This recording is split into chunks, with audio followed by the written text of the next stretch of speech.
शाह मोहम्मद कुरैशी साहब, अस्सलाम वालेकुम। जी वालेकुम सलाम। सर, बहुत शुक्रिया आपके वक्त का। ये फरमाइएगा ज़रा, एक आइनी बहरान की सी कैफियत है वैसे पंजाब के अंदर, और आज हमने देखा कि 22 जुलाई को दोबारा से इंतखाब के हवाले से तारीख सेट हुई है। तो क्या देखते हैं आप इस चीज़ को? क्या ये मामला 22 तारीख के बाद हल हो जाएगा? देखिए, हल जो एक मुस्तकिल हल है ना, वो है एक फ्रेश इलेक्शन, असेंबलीज की डिसोल्यूशन, एक फ्रेश मैंडेट। इस वक्त जितने ये हल तलाश कर रहे हैं ये पैच वर्क है, और अच्छा। पैच वर्क से मुल्क का मसला हल नहीं होगा। मुल्क में पॉलिटिकल स्टेबिलिटी नहीं आएगी, और जब तक पॉलिटिकल स्टेबिलिटी नहीं आएगी आपकी economic stability, economic security ensure नहीं की जा सकती।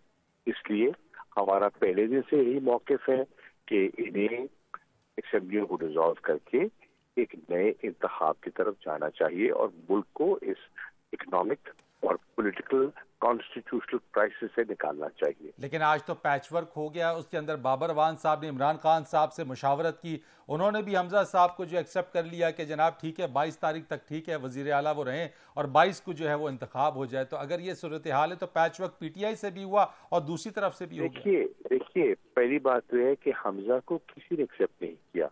हमजा को अदालतों ने कलअदम करार दे दिया है, उनके इलेक्शन को उन्हें नल एंड वॉइड कर दिया है। हम कैसे एक्सेप्ट करेंगे, और हम क्यों एक्सेप्ट करेंगे? उन्होंने एक कंटिन्यूटी के लिए उनको एक केयर टेकर अरेंजमेंट किया है, ताकि निजाम हुकूमत भी चलता रहे, और वो जो अख्तियार जो चीफ मिनिस्टर के थे वो उनके पास उनने महदूद कर दिए हैं, उनने कर्टेल कर दिए हैं। और हमजा के जितने फैसले थे, सच्ची बात है, मुझे तो उनको उनकी लीगैलिटी क्वेश्चनेबल हो गई है। इसलिए मुझे ये निजाम ज्यादा देर चलता हुआ दिखाई नहीं दे रहा। आप पंजाब की बात कर रहे हैं या ओवरऑल निज़ाम की आप बात कर रहे हैं? सर, मैं पंजाब की बात कर रहा हूँ, और ओवरऑल बात इसलिए कर रहा हूँ कि मरकज में भी तो शहबाज शरीफ साहब के पास 2 वोटों की अक्सरियत है ना। अच्छा। आप वहाँ कैफियत देख लें। जेयूआई जो है वो रिबा के केस पे नाला है। उनकी जो सिंध का चैप्टर है वो अपनी मरकजी क़यादत से हिमायत पर नजरसानी का मुतालबा कर रहा है। आप एमक्यूएम को देख लें, वो कह रहे हैं हमसे जो अग्रीमेंट किया गया है उसको निभाया नहीं गया, हमसे वादा खिलाफी की गई है। आप बीएपी को देख लें, वो नाला है।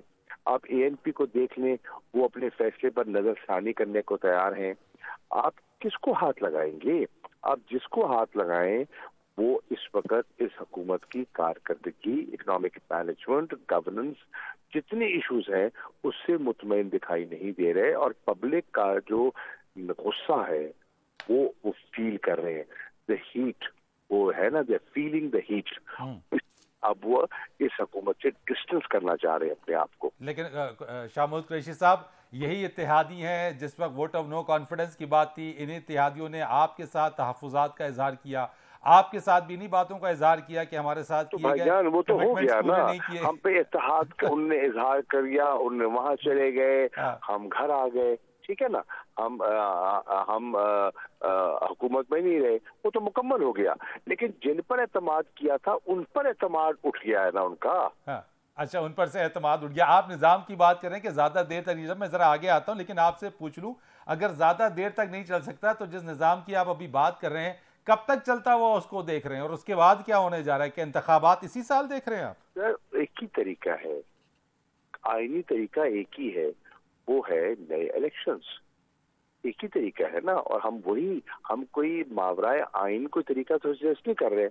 मैं समझता हूँ इन्हें खुद गर्जी से ऊपर आना चाहिए। देखिए, इनका ऑब्जेक्टिव तो पूरा हो गया। इनका ऑब्जेक्टिव क्या था, इनका एजेंडा क्या था? इनका एजेंडा था 1100 अरब की करप्शन को दफन करना, नैब को दफन करना। सारी कौम ने देखा किस धूम से नैब का जनाजा उठाया गया है, और उठ गया। तो इन्होंने अपने केसेस दफ्तर दाखिल करने थे, वो कर लिए। अब मजीद कौम पर अपने आप को मुसल्लत मत कीजिए। लोगों को फैसला करने दें कि वो मुस्तकबिल क्या चाहते हैं, और वो हुक्मरानी का चाहते हैं। कुरैशी साहब, ये बता दीजिए, जो जो ज़मीनी इंतखाब होने जा रहे हैं, एक तो इसका बता दीजिए, जो ज़मीनी इंतखाब होंगे उसके जो नताइज आएंगे, क्या उसको होली एंड फुली तौर के ऊपर उसको आप लोग एक्सेप्ट करेंगे, चाहे उसके अंदर जो भी नतीजा है? और देखिए ज़िमनी इंतखाबात अगर शफाफ होते हैं तो हम खुले दिल से उनके नताइज को तस्लीम करेंगे, लेकिन अगर वहाँ जेरीमैंडरिंग होती है, सरकारी मशीन का इस्तेमाल होता है, तो हमें इतराज होगा। आज की मिसाल देता हूँ आपको ताज़ा। हाँ। मैं आज सुबह आरओ के दफ्तर गया। पीपी 217 मुल्तान में ज़िमनी इलेक्शन हो रहा है। जो सरकारी कैंडिडेट है नून लीग का, वो सरकारी दफ्तर में मीटिंग कर रहा है। सरकारी दफ्तर की दीवारों पे नून के पैराफ्लेक्स लगे हुए हैं। सरकारी अफसर उसको रिसीव कर रहे हैं और उस मीटिंग में बैठे हुए हैं। अब ये कोड ऑफ कॉन्डक्ट की वायलेशन नहीं तो क्या है? मैंने इसके वीडियो क्लिप्स, मैंने इसकी तस्वीर जो हमारे आरओ हैं पीपी 217 मुल्तान के, उनकी खिदमत में पेश किए और ने कहा ये तो बड़ी जायज बात है। इन राइटिंग थे, तो सरकारी जो हमारे मशीनरी पर कैंडिडेट है जैन कुरैशी देख के आए हैं। कौन इससे असरअंदाज बड़ी हो रहा है वायलेशन मैं आज की बात ताजा बता रहा हूँ आपको। तो सर ये कौन असरअंदाज हो रहा है सरकारी मशीनरी के ऊपर? कौन कौन प्रेशर डाल रहा है? यार आपकी पंजाब की हुकूमत हो रही है, आपकी पंजाब की जो ब्यूरोक्रेटिक मशीन है वो हो रही है। नहीं, कौन दबाव कौन डाल रहा है उनके ऊपर? कौन? यानी भाई मैं तो कह रहा हूँ कौन डाल रहा है? हमजा शहबाज थ्रू हिज क्रोनीज, जिनको उसने अपॉइंट किया है, उनके थ्रू डलवा रहा है। तो हमजा तो वैसे पुरोबीद है वैसे 22 जुलाई की उसके लिए, तो उसके लिए आपके पास कोई प्लान है? आपके पास नंबर गेम्स है सीएम के इंतखाब के हवाले से? सर चला थोड़ा जान नंबर गेम की बात आई है, हमारी सीटें तो नोटिफिकेशन करवा दें। जो हाई कोर्ट का ऑर्डर है वो तो मेहरबानी कर दें हमजा साहब, उसमें रुकावट तो ना बने। अदालत का फैसला है, उससे भी कतरा रहे हैं। चले ठीक हो गया। यानी इसका मतलब है कि 22 जुलाई को कोई आप होता हुआ देख रहे हैं, अपना कोई सीएम आता हुआ, या फिर हमजा? मैं 22 जुलाई को हमजा को डूबता हुआ देख रहा हूं। अच्छा, कैसे सर? कोई थोड़ा बताएंगे इस पे? मैं आपको अगर ये बात गिरान गुजरी है तो मैं ज्यादा सवा खराशी नहीं करता। मैं ज्यादा आपके दिल पे बोझ नहीं डालना चाहता कि मैं नहीं चाहता कि आज रात की नींद खराब हो, लेकिन कि इनका सारा, इनके पास कोई प्लान नहीं है, कोई इकोनॉमिक प्लान नहीं है, इनकी कोई टीम नहीं है, इनके मुख्तलिफ इंटरेस्ट ग्रुप्स हैं। ना इनका एक लीडर है, इनका एक निशान है, ना एक पार्टी है, ना एक झंडा है, ना एक मंशूर है, ना एक फलसफा है। ये तो बुग़्ज़ इमरान और पीटीआई के खिलाफ एक अरेंजमेंट है, एक अरेंजमेंट है जो ज्यादा देर बाद दिखाई नहीं देता। सर एक लास्ट सवाल करूंगा, 22 जुलाई को आप वज़ीर आला किसको देख रहे हैं? परवेज इलाही, हमजा शहबाज? मैं इल्मे नजूम नहीं रखता।